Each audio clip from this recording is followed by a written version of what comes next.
Good day, everyone. We are the Group 5. We will tackle about the Marple Annex 5 garbage. In this topic, we will report about the purpose of Annex 5, definition of terms, general prohibition, special areas, garbage management system, reception facilities, exemption, and impact of the garbage on the marine environment.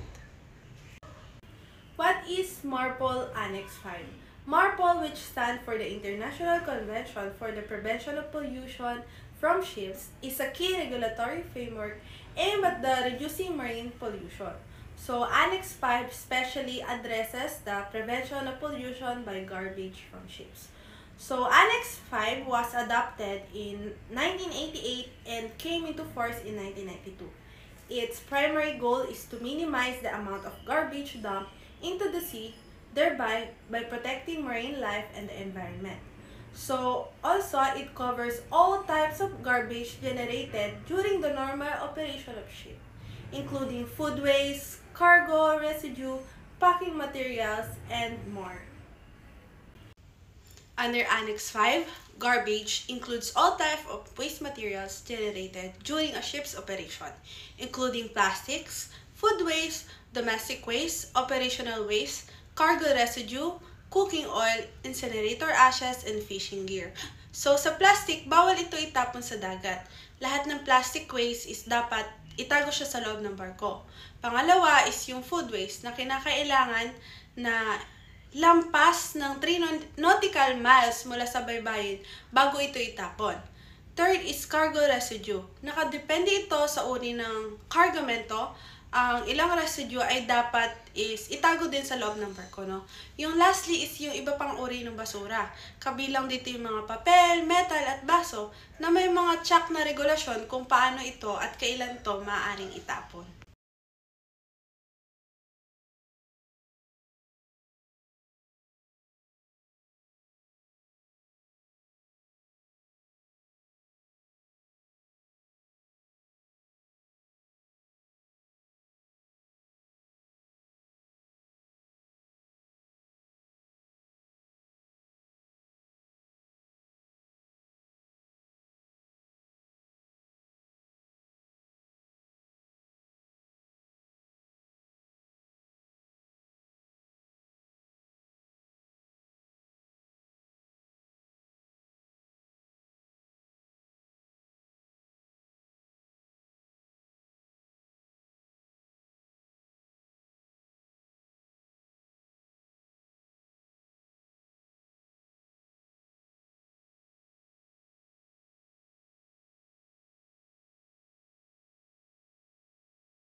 Good day everyone, I'm Midshipman Agala reporting the Marple Annex 5 by garbage. The prevention of pollution by garbage from ships. Here are some key definition of terms related to garbage as per Marple Annex 5. Garbage. The term garbage includes all kinds of food waste, domestic waste, and operational waste generated during the normal operation of the ship and liable to be disposed of continuously or periodically.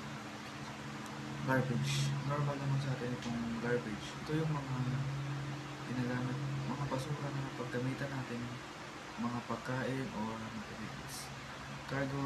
Residues. The term cargo residues refers to the remnants of any cargo which remain on board in holds or tanks that are in loose or solid condition after unloading.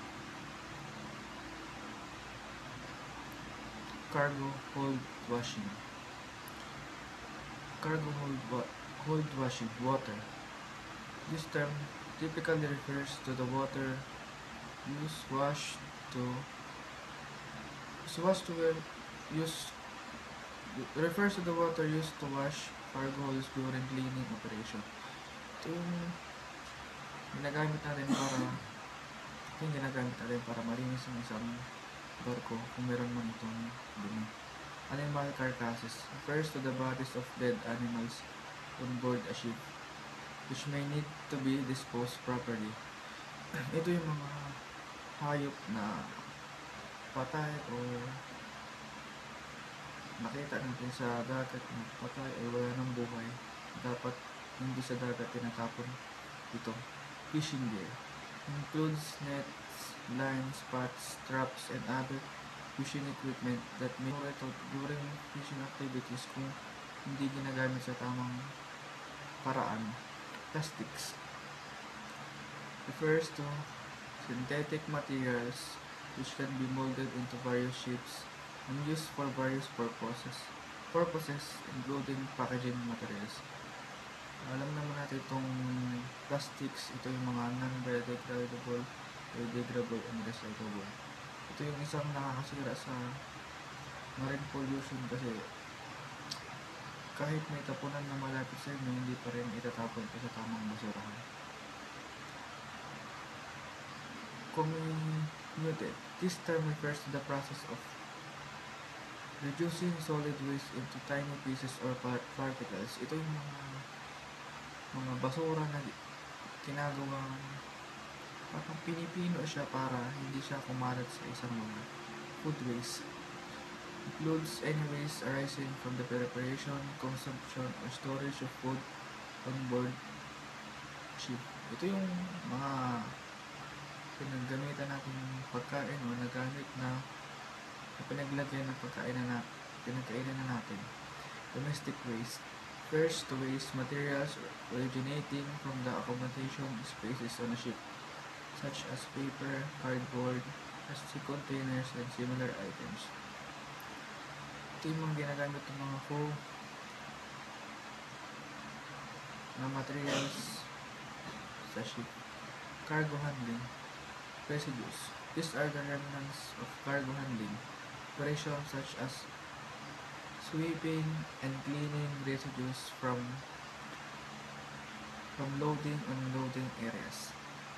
Ito yung paglilinis natin sa isang barko na itong definition of terms of garbage, nakapokus ito sa mga garbage na dapat alam natin kung saan natin ito ilalagay, and malaking epekto nito sa atin dahil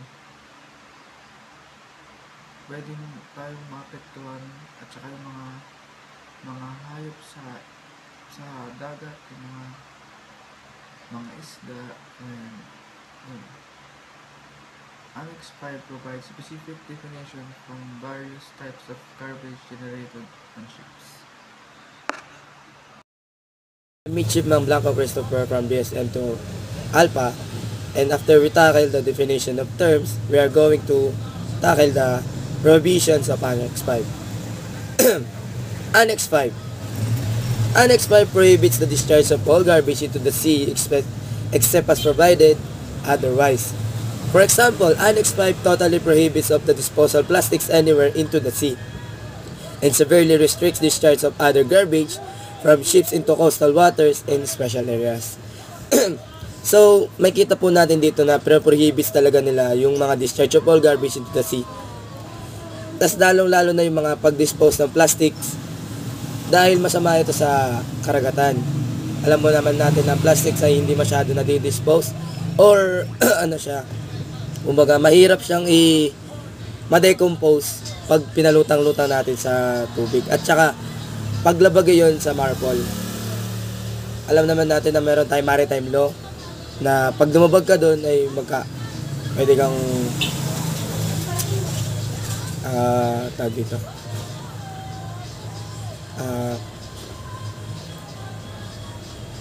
Pwede kang magkaroon ng sanctions or pwede kang kasuhan dahil sa gagawin mong yun.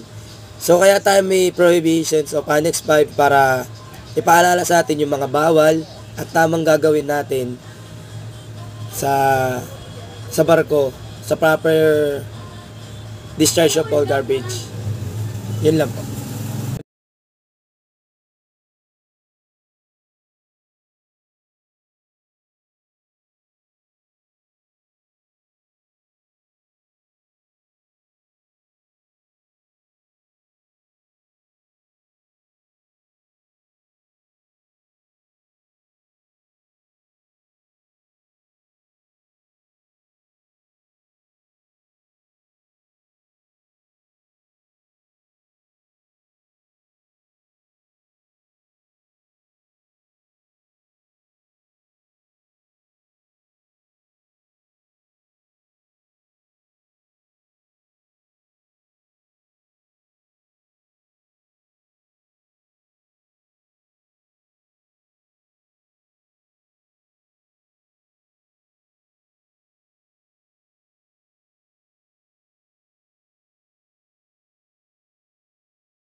Here are the special areas under MARPOL Annex 5. 1. Mediterranean Sea. This is a busy sea surrounded by Europe, Asia, and Africa with many countries and unique marine life. The regulation here helps protect its delicate ecosystem from pollution. 2. Baltic Sea. This is a small enclosed sea in northern Europe known for its unique wildlife and fragile habitats. It has strict rules to minimize the impact of waste from ships. 3 is Black Sea. Surrounded by countries like Turkey, Bulgaria, and Ukraine, the Black Sea have a rich biodiversity, but it is sensitive to pollution. The special area status helps safeguard its marine environment. Here are the special. 4 is Red Sea. It is located between the Africa and the Arabian Peninsula. The Red Sea is famous for its coral reefs. The regulation in this area aims to protect this vital ecosystem from ship waste. 5th is we have Gulf of Aden. This waterway connects the Arabian Sea to the Mediterranean. The strategic importance makes it is a busy shipping route, and the special area status helps protect its marine life. 6. Antarctic area. This area is south of 600 degrees south latitude. It is include the Southern Ocean surrounding Antarctica, which has a unique and vulnerable ecosystem. The regulations are strict to prevent pollution in this pristine environment. 4 is red. Next, we have number 7, which is the North Sea. It is located between the UK and mainland Europe. The North Sea is heavy traffic. It is also home to diverse marine species, so protecting it from garbage is crucial. Next is number 8, which is yung Gulf of Oman. This body of water connects the Arabian Sea to the Strait of Hormuz. It is vital for shipping and marine life. And the special areas designation helps prevent pollution. Lastly is number 9, wider Caribbean region. This includes the Caribbean Sea and surrounding areas. The region has or have diverse marine ecosystem, and regulations help protect them from ship-generated waste. Next, we have. Good day everyone. I'm Midshipman Carl Nathaniel P. Our topic today is all about Annex 5, Garbage Management System. Garbage Management System is a ship essential to comply to environment regulation and maintain training to this system typical involves two key components. Waste of the waste difference of category size to organic. So plastic, paper, and materials. So, nagsusulat ng mga pamamaraan or nagkolekta ng may imbak na proseso or mga pagtatapon ng basura, kabilang paggagamit ng mga kagamitan ng sa barko. So, collection to crew and train in the collection, procedure to waste, and segregations to regulation to waste and to storage. Designs to areas to waste of corrosion and areas without to secure and disposally. So, nagkakaroon ng mga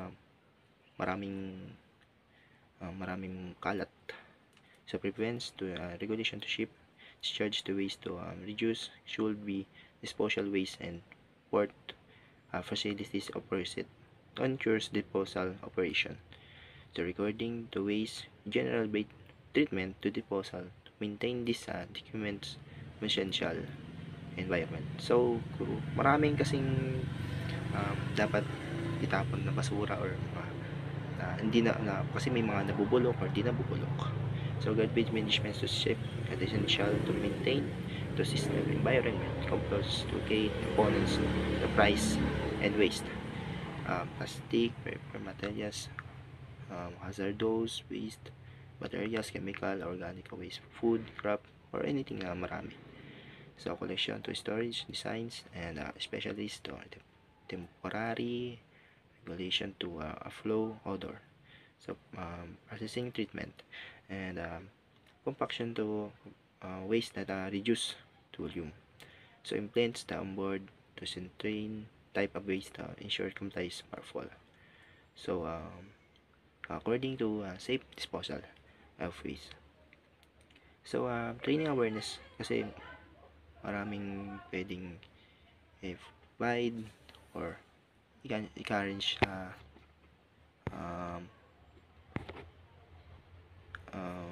practice na areas to improve to crew, to members, to issues, yes, and component to affect environment.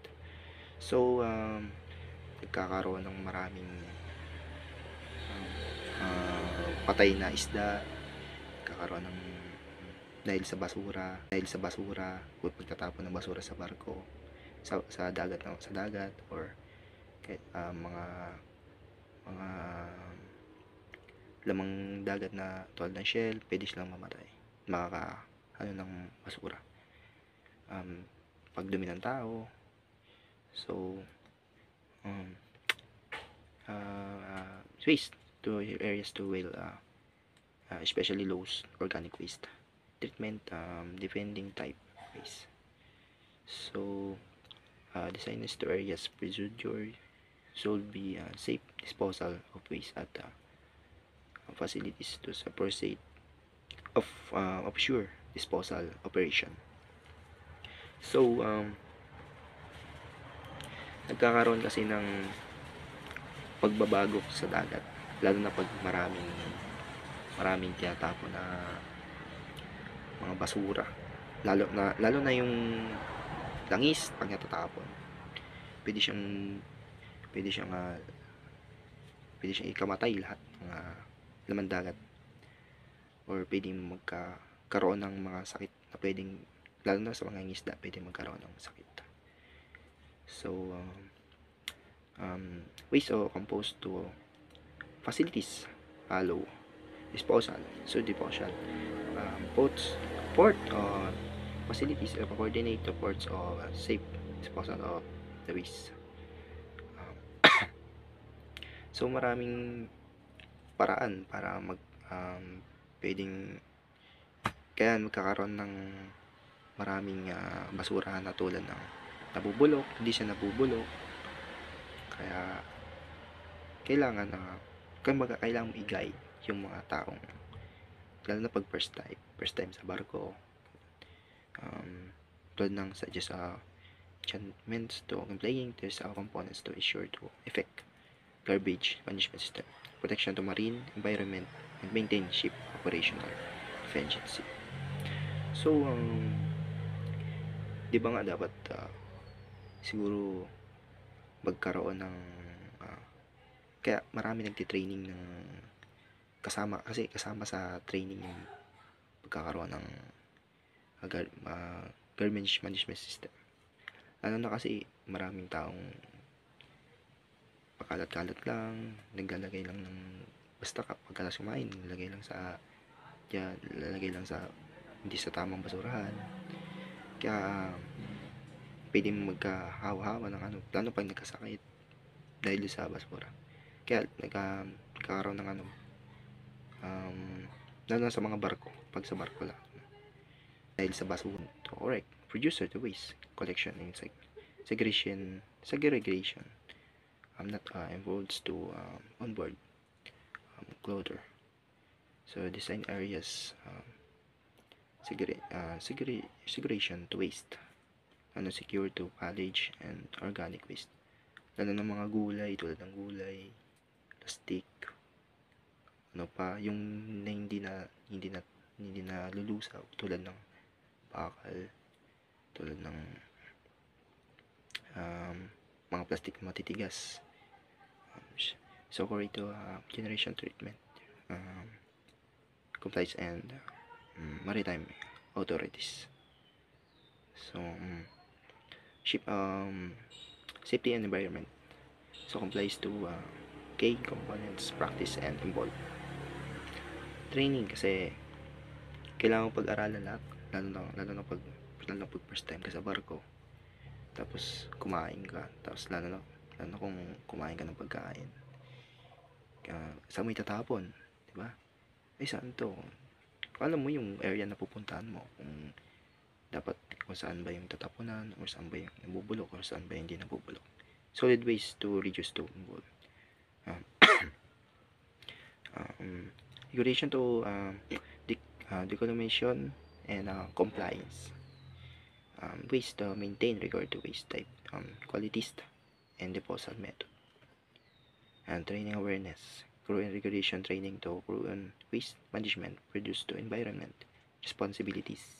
Yan dapat kailangan matunan, kasi dapat kailangan mo maging respetado, lalo na pag sa mga kalinisan ng barko. Kailangan.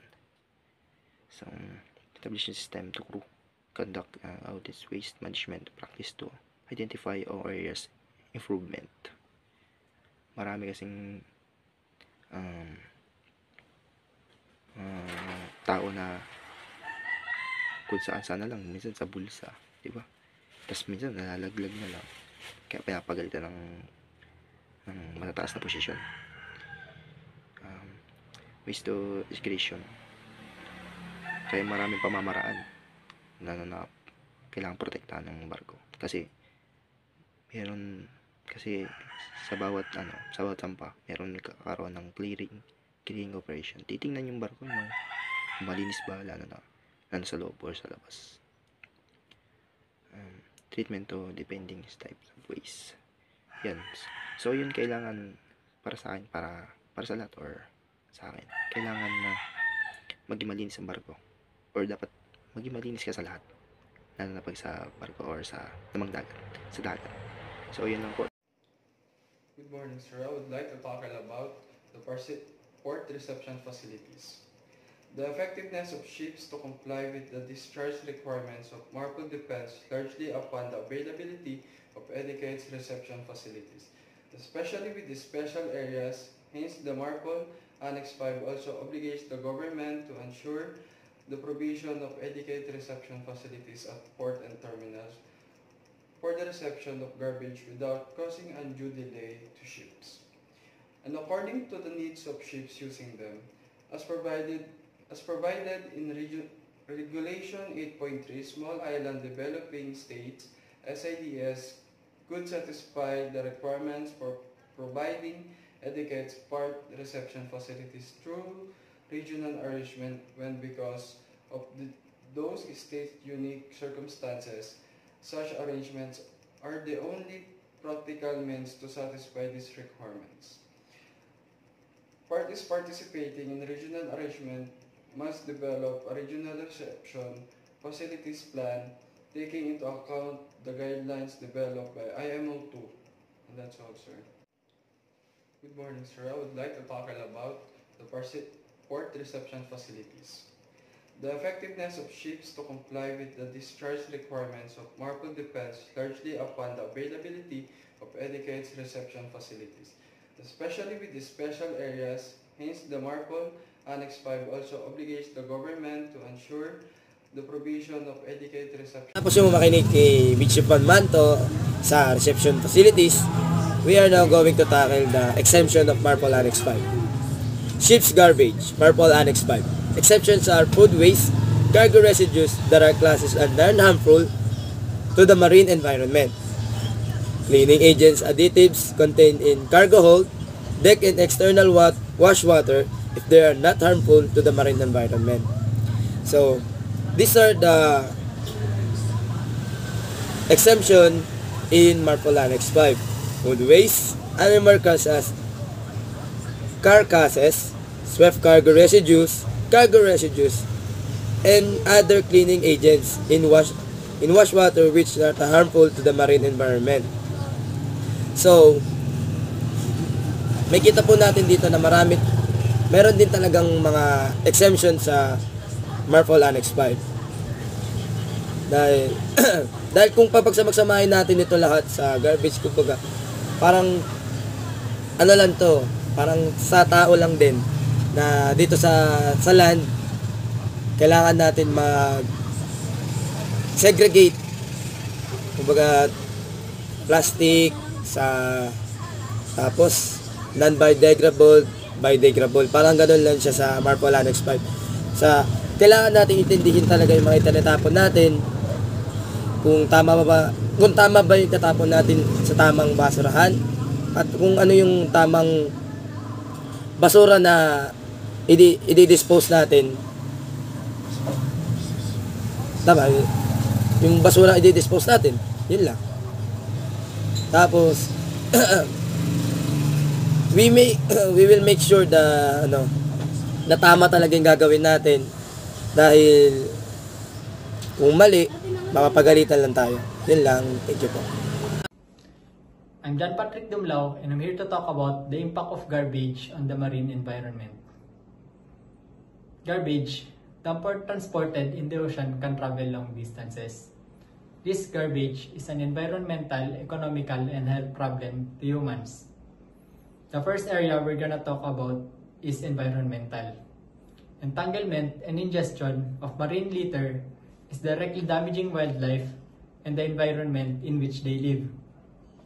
Marine litter can cause habitat destruction, including smothering of the seabed, entangled litter on coral reefs, and the deposition of seagrass beds. According to a study from 2002, fishing gear such as hooks and lines and debris from lobster traps causes damage to the coral reefs in the Florida Keys. Furthermore, alien species may use the transport mechanism of marine debris into the ocean to migrate into new areas to disturb the ecosystem. The next area we're going to talk about is the economy and aesthetics.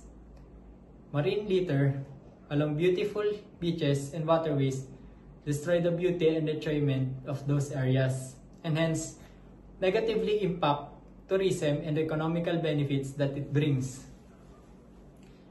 Maintaining the beauty of those areas also costs a lot of time and money for both public and private sectors. Ghost fishing, which is when fishes are actually caught in abandoned or lost fishing gears, pots, or nets, can also lead to economic losses for fisheries. According to Joint Nature Conservation Committee, on 2005, $250 million of marketable lobster is lost in the United States annually to ghost fishing. And the last area I'm going to talk about is the human health and safety. Discarded fishing line, rope, and plastic trash or food bags can disable boats and ships by wrapping around the boat's propeller or being sucked into the outboard boat engines. Waste from medical and drug paraphernalia dumped or transported onto beaches by winds or waves can threaten public health through disease transmission, and broken glass and other sharp objects can harm humans, especially young children. And that is the impact of marine garbage on the marine environment.